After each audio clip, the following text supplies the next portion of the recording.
sun was beating down, 90 degrees and rising. I was slumped at a plastic bench by the pool, gauze in my mouth, head spinning, the world melting into heat and nausea. My mouth throbbed. My limbs felt like jelly. My vision blurred. I could hear laughter, distant, echoing, carefree. Somewhere behind the pool gate, my sister-in-law was enjoying her day off, chatting with her friends, sipping something cold while I sat there, barely conscious, fresh out of surgery.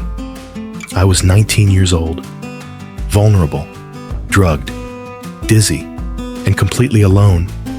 That's when the panic set in, because I realized I wasn't just uncomfortable, I was in danger. But let's rewind a little. 2 days earlier, I had my wisdom teeth removed, all 4 of them. And because I have a deep-rooted childhood fear of dentists, they couldn't just give me laughing gas or a numbing shot. No. They had to knock me out with IV anesthesia, which meant when I woke up, I was groggy, slurred, barely able to hold my own head up. Standard procedure. But here's the thing. The dental team was clear. I had to be picked up by a responsible adult. Someone to make sure I got home safe, stayed upright, didn't choke on gauze or collapse from a bad reaction. My mom was on a work trip. My brother had to work. So I asked the only other person who seemed available, my sister-in-law. Let's call her Bree. Bree is 24. She's a stay-at-home mom to a 2-year-old daughter, my niece. And since the kid was at Bree's mom's place that day, she had the time. I even offered her gas money. She agreed. The plan was simple. Bree would drive me to the dental office, wait during the surgery, then take me home.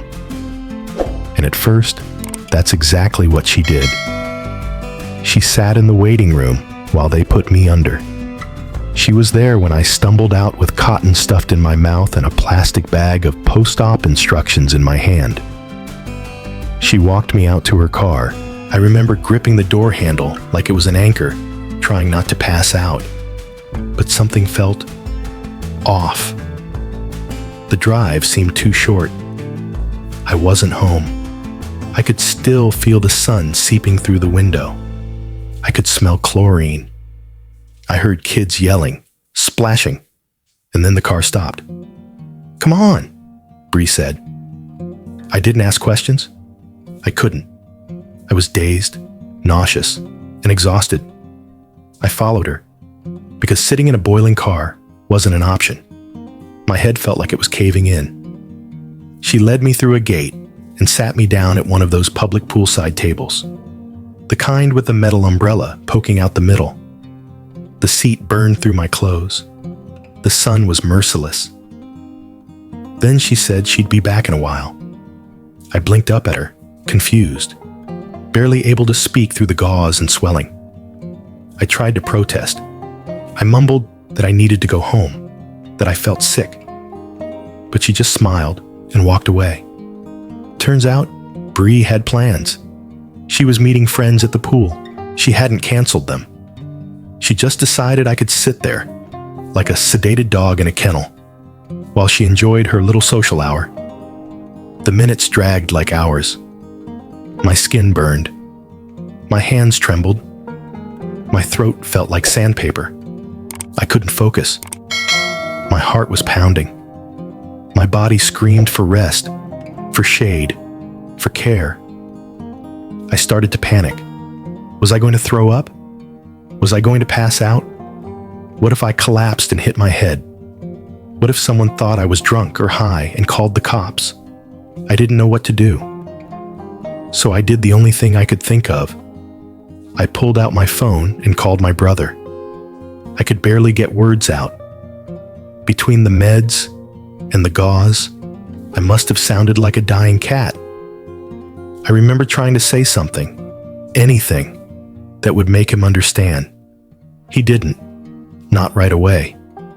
But something in my voice must have hit him, because he hung up. And not 5 minutes later, Bree came stomping back toward me.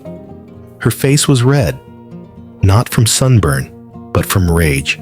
She was yelling, swearing, hissing that I was a brat and a snitch. I don't remember the exact words. It's all a blur. I just know she yanked me out of the seat, shoved me toward the car, and we drove off. I don't even remember the ride. I must have passed out. But I do remember what happened next, because when we pulled into my driveway, my brother was already there. He had left work early. He was waiting. And when he saw me stumble out of the car, pale, sweating, barely able to stand, he exploded. I didn't understand all of it at the time. I was still floating somewhere between pain and unconsciousness. But I remember the screaming. I remember Bree crying. I remember my brother looking at me with this horrified mix of anger and protectiveness. He didn't even let her say another word. He took me inside, helped me onto the couch, got me water, checked my meds, sat with me until I could string a coherent sentence together. And when I finally came back to myself, he told me something I wasn't expecting. He said he was divorcing her, not just because of this, but because this, what she did to me, was the final straw. Apparently, there had been other things he didn't want to get into yet. But this was enough. He said, I can't trust someone who would leave my sister like that. I can't trust her with our daughter either. It hit me like a truck. Divorce. I never wanted to cause that. And then came the guilt. Because a few days later, Bree started blowing up my phone. Text after text, call after call, telling me I was a bitch, that I'd ruined her family, that I tattled like a little kid and destroyed everything. She told me I should have just dealt with it, that she would have been back soon, that I overreacted, that now her daughter would grow up without a whole family because I couldn't keep my mouth shut. And you know what? Part of me believed her.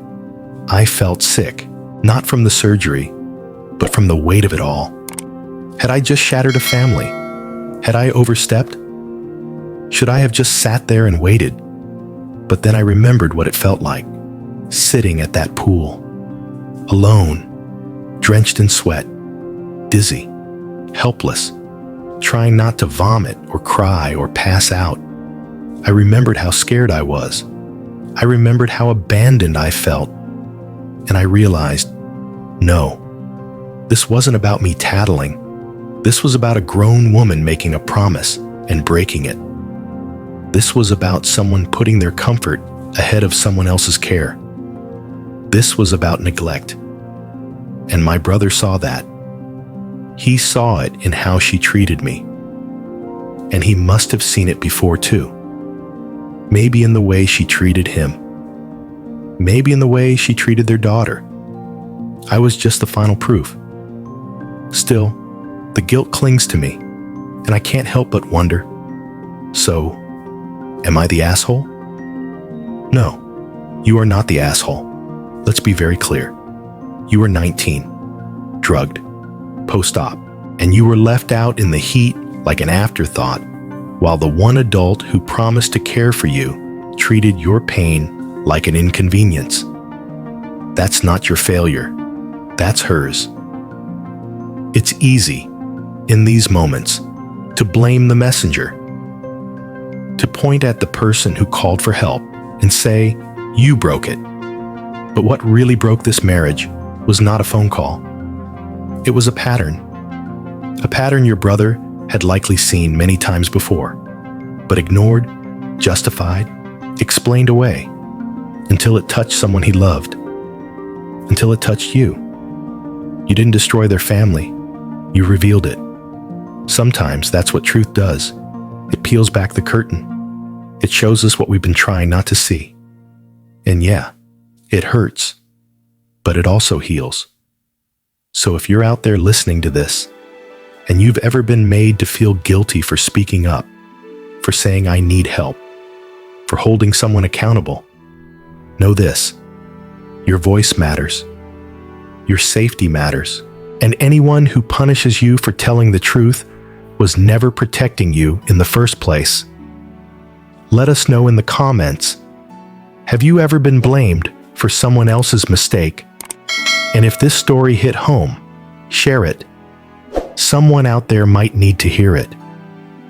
This is AITA Story Vault, where the truth doesn't stay buried. Thanks for listening.